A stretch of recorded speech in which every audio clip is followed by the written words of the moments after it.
The Earth is sending distress signals.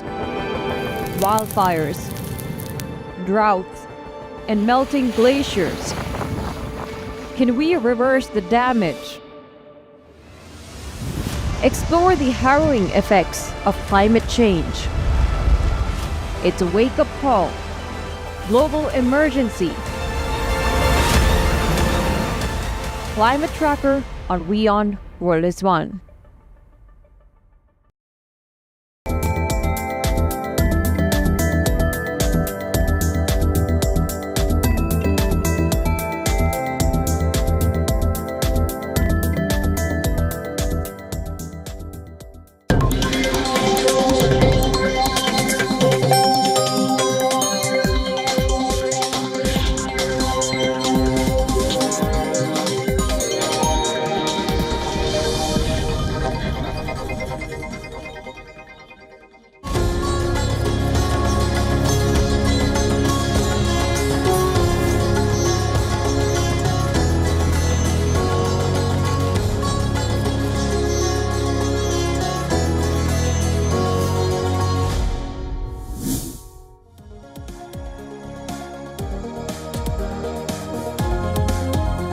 Hello and welcome. I'm Ananya Dutt and I'm back with another edition of Race to Power. Here's what's coming up in the next 30 minutes. Donald Trump and Elon Musk sat down for a chat and talked about everything under the sun. Critics are calling it a rant and Republicans didn't hear anything new. We get you the takeaways. Over in Bangladesh, the interim government has its hands full, riding on the ambition of reforming the system. Law and order demands the most attention, especially for the minorities.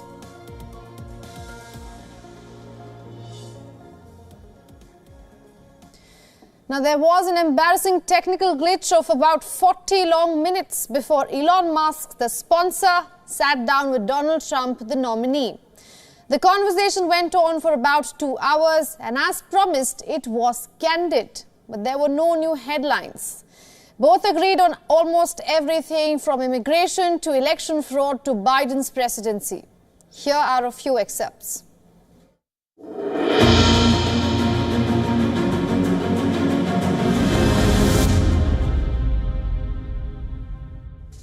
This was a coup. This was a coup of a president of the United States. He didn't want to leave, and they said, we can do it the nice way or we can do it the hard way. What I can tell you is this. We cannot have a Democrat. We cannot have her. She's incompetent. She's as bad as Biden in a different...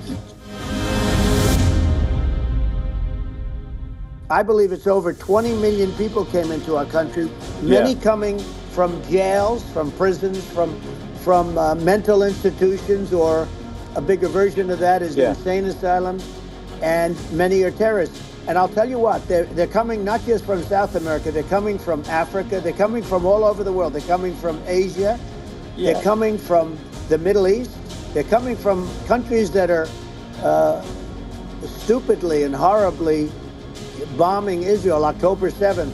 We're going to have the largest deportation in history. But to me, the biggest problem is not climate change. It's not, and everything's, a problem, but it's degrees. To me, the big problem is the nuclear power. The power of nuclear is so great. You have to, because this is no longer army tanks going back and forth and shooting at each other. This is a level of destruction and power that nobody's ever seen before.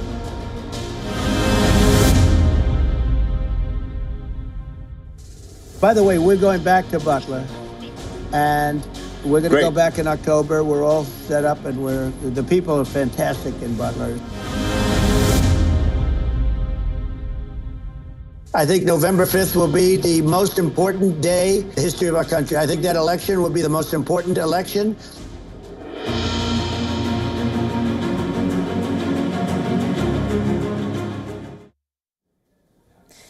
And amid all of this, Musk has now invited US Vice President and Democratic presumptive nominee Kamala Harris for a chat on X Spaces. She or her team is yet to respond. However, the team did react to the podcast. They have called Trump and Musk self-obsessed rich guys who sell out the middle class, and also said that Trump's quote-unquote extremism agenda was on full display during the podcast.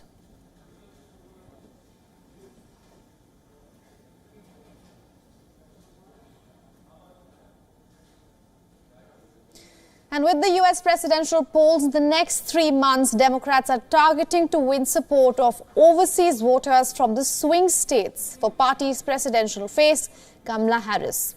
The Democratic National Committee will spend $300,000 in a first ever push to register the 9 million Americans living abroad.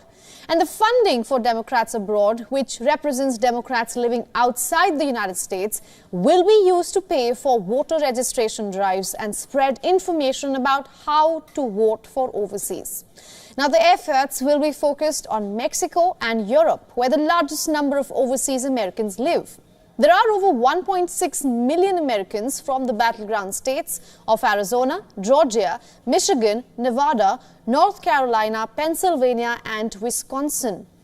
The swing states are crucial, be it for Harris or Republican former President Donald Trump to win the elections. When Biden beat Trump to win the 2020 presidency, he did so by a margin of only 44,000 votes, and that was across Arizona, Georgia and Wisconsin, all 3 swing states.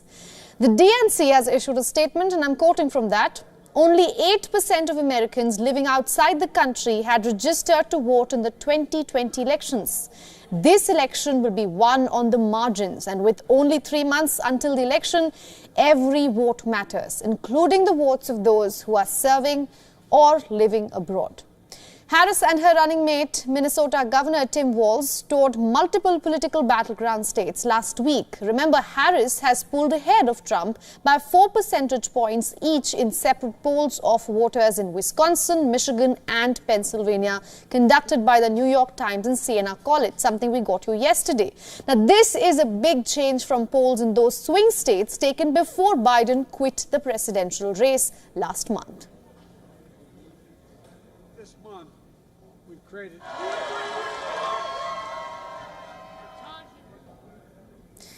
And to get us more, our correspondent Susan Tehrani is joining us on the phone line from New York. Susan, what is the latest you can tell us?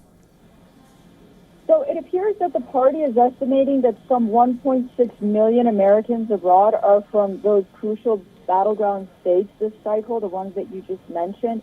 And, you know, experts and operatives say that while this is a transient nature of voting age with expats, and it makes it very difficult to track who's who, but they're going based on the government data from 2020 presidential elections. They found 2 million people are either on active duty, military spouses, dependents, and then you have almost 3 million people who are non-military voting age U.S. citizens. And the DNC says because this race is going to be won on the margins, every single vote counts, and that's why they're targeting these individuals overseas. I remember we did report back in 2020 on Americans going to the embassies in different countries and voting, but, you know, they were never targeted the way that they're being targeted right now by the Democrats. All right, Susan, thank you so much for getting us the latest from New York.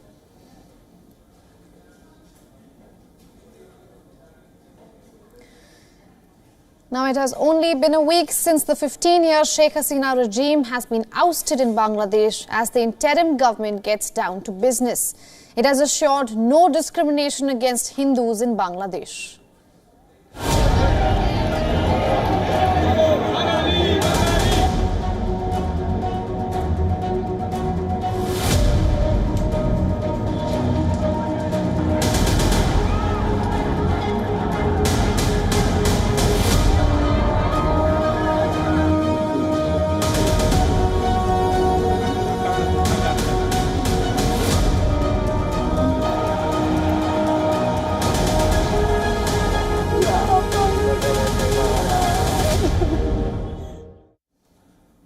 Amid the ongoing protests over attacks on minorities in Bangladesh, Chief Advisor of the new interim government, Mohammad Yunus, has met the Hindu community members. He visited the famous Dhakeshwari National Temple in Dhaka and sought cooperation from the Hindu community. Mohammad Yunus has urged the Hindu community to exercise patience before making any judgment on the interim government. He said, and I'm quoting, "In our democratic aspirations, we should not be seen as Muslims, Hindus or Buddhists, but as human beings. Our rights should be ensured. The root of all problems lies in the decay of institutional arrangements. That is why such issues arise. Institutional arrangements need to be fixed." The violence in Bangladesh after Sheikh Hasina's ouster has stirred fear within the Hindu minority community, with temples vandalized, houses and shops looted last week. Many Hindus have been forced to flee the country. Others are fearing for their lives. Now things have calmed down, but the fear factor remains. I'm very scared. For a person who has collected so much stuff, made his house, if somebody burns it, then that person does not wish to go back to that home. But I still want to return to my house and live there because I have lived at that place for so long. But the fear of the goons and the looting that they did, because of that I am scared. They are shivering. Every family, everywhere, even in Dhaka who are in the flats, they are shivering. They are closing their doors. They are not opening the door without confirming who is knocking. The weeks-long violence has left a trail of destruction. The damaged government buildings and torched vehicles is a cruel reminder of what Bangladesh has undergone in the last 1 month.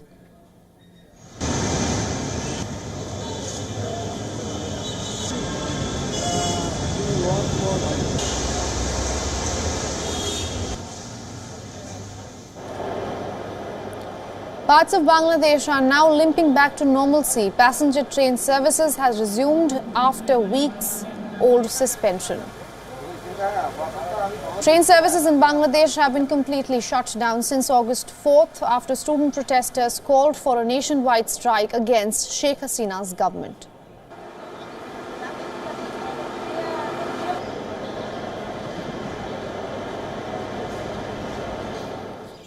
Students who led the protests are back on the streets again, but this time they intend to give a complete makeover to their country. They hope to build a free Bangladesh.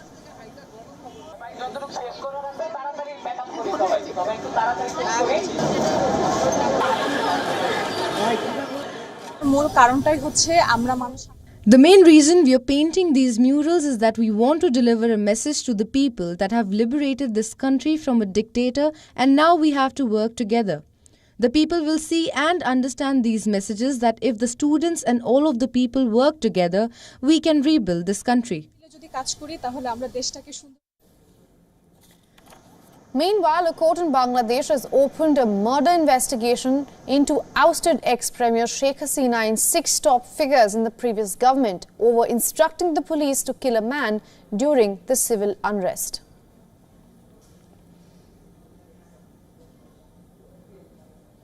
And despite facing an unceremonious ouster of its Prime Minister Sheikh Hasina, followed by targeted violence on its activists and leaders, Bangladesh's Awami League is not prepared to be written off just now. In the latest, the party is reportedly planning to pay tribute at the portrait of Bangabandhu Sheikh Mujibur Rahman on August 15th. They intend to commemorate the 49th anniversary of his assassination. Awami League leaders and activists who went into hiding after Hasina's August 5th ouster are planning to re-emerge. According to local media reports, Awami League leaders and party cadre are preparing to gather at Bangabandhu Bhavan on August 15th. They reportedly plan to pay their respects at Rahman's mausoleum, and they also intend to honor the deceased family members who were also assassinated along Rahman on August 15th, 1975. It is important to note here that none of these plans have officially been made public. Meanwhile, Sheikh Hasina's son, Sajib Wazid, has also urged Awami League leaders and activists to honor Rahman on his death anniversary.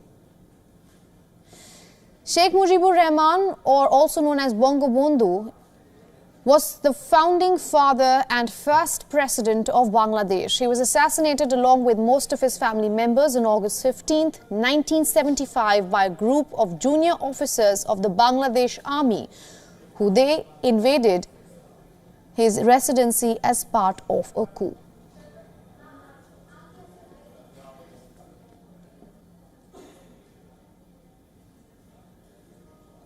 Now, apart from the war in Gaza, Israel is also facing an internal rift between Israeli Prime Minister Benjamin Netanyahu and the Defense Minister Yoav Gallant.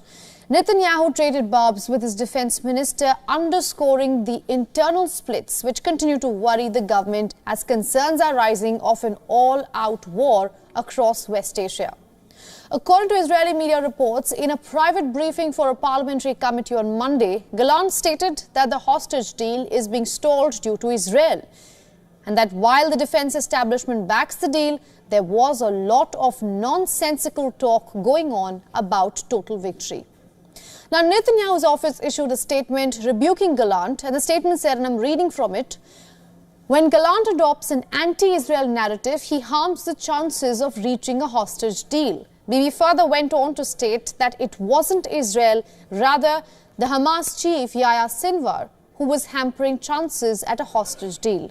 The statement also mentioned that Israel's total victory is still aimed at the elimination of Hamas and bringing back the remaining hostages, and that this obligates everyone, including the defense minister. Following Netanyahu's counter, Gallant took to social media to defend himself, emphasizing that he is determined to meet the goals of the war and continues the fighting. The exchange comes as Israel has been bracing for a possible attack by Iran and the Iranian-backed Hezbollah movement in southern Lebanon. This after Israel killed a senior Hezbollah leader and the chief of Hamas, Ismail Haniyeh, who was assassinated in Tehran.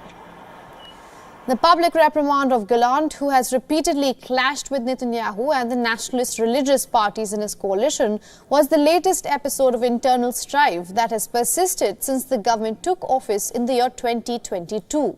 Now, last year, Netanyahu tried to sack Gallant over his opposition to plans to curb the power of the Supreme Court, but then was forced to reverse it in the face of mass protests by hundreds of thousands of Israelis.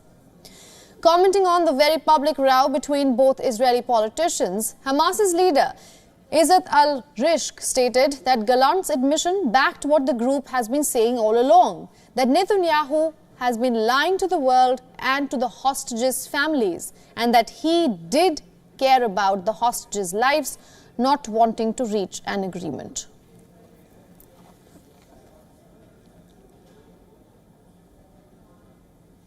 Now, it has been more than 2 weeks since Venezuela's elections and President Nicolas Maduro claimed victory. But he hasn't been able to convince many inside the country. People are out in the streets protesting while the opposition is in hiding. An iron fist and strict, precise justice enforcing constitutional principles will lead to a healthier society.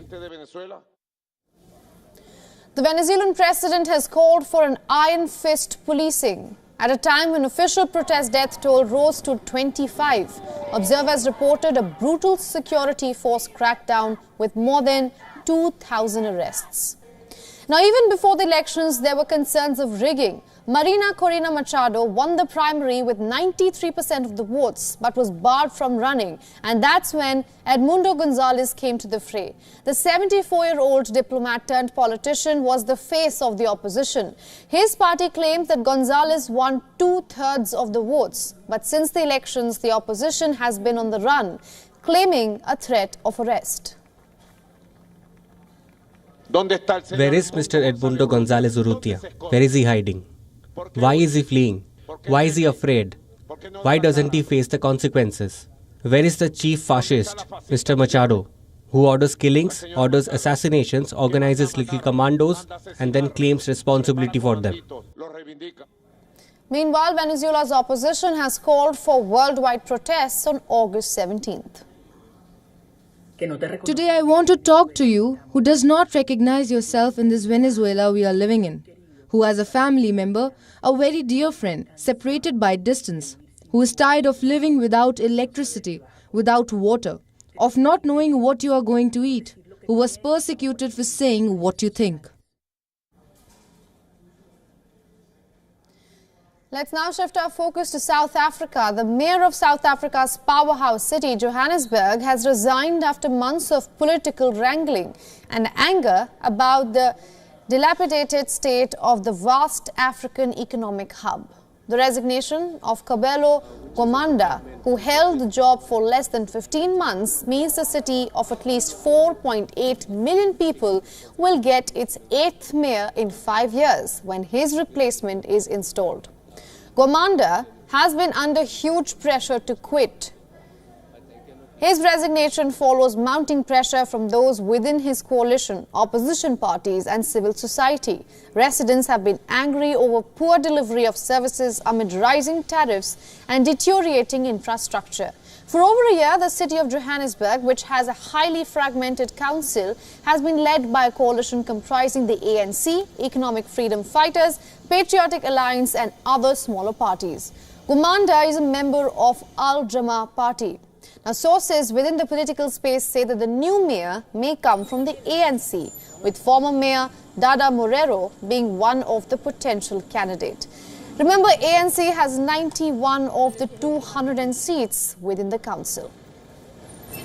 And for more on this, our correspondent Carlin Onmu has more on this from Johannesburg. Analysts have called the resignation of Gwamanda as inevitable as a number of people had started speaking out about his tenure, which had been marred by claims of absolute failure and that he was simply not qualified to lead the country's largest metro.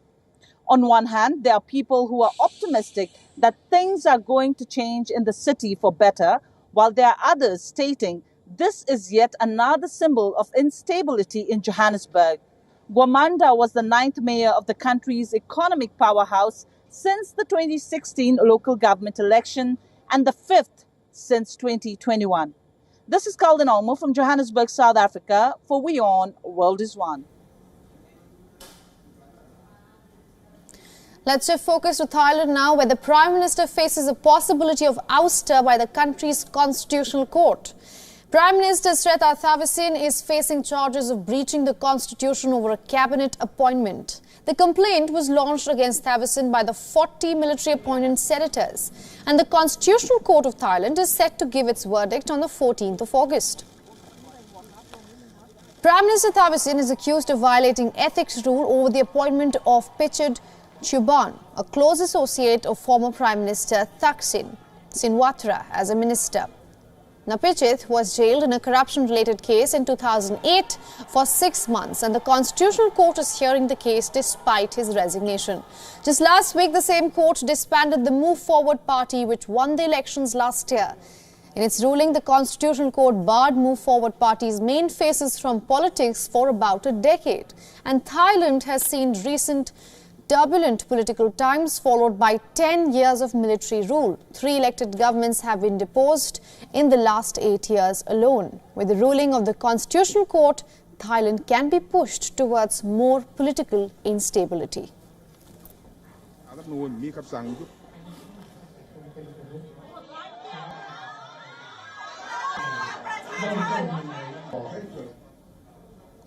And with that update, we are wrapping up this edition of Race to Power. Thanks for watching with me, Ananya Datta. Goodbye.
WION Health Resort is unique, the only one of its kind.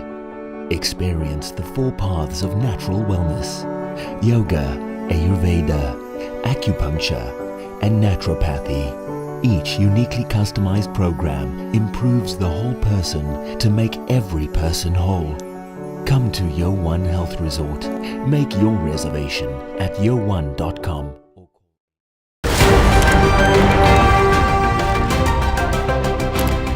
Ready to dive into your daily dose of news? Bringing you what's trending in the West and all that's setting trends in the East. And all of this served up with a side of insightful banter. We don't just bring you the latest stories. We bring you your talking points for the day. And while you do that, from the busy streets of New York, I will provide you with deeper insights on the developments through the course of the day in the US. And I will be here at the WION headquarters, getting you all the action from the universe of sport. All that you need to know about your favorite teams and players, right here. The show that keeps you ahead of the global curve. A conversation you'd want to be a part of. A place where news becomes an engaging exchange. We bring you stories that impact your present. This is World DNA. Join the conversation.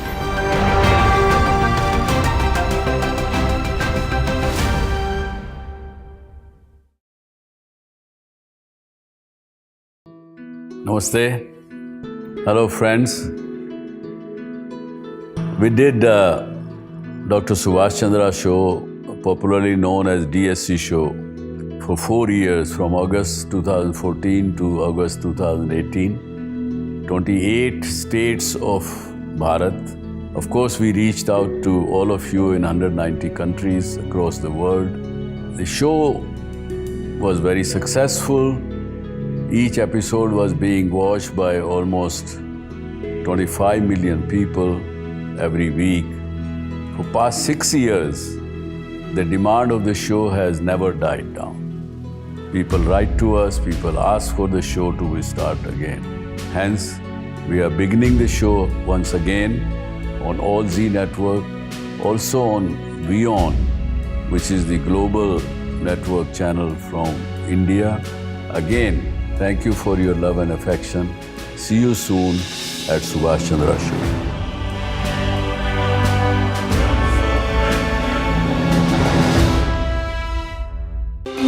To bring the benefits of the Subhash Chandra Show to your educational institution, teachers and students, send an invitation to Juhi Jha at yoursarthi@such.org.in.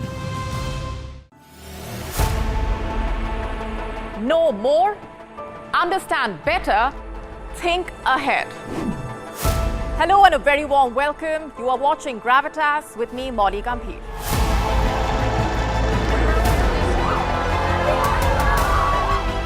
Get the facts, not the bombast. On the 26th of March, dynamic pricing, Baloch separatists, Gravitas cuts out the clutter. Gravitas keeps calm when others scream. Gravitas brings news to life.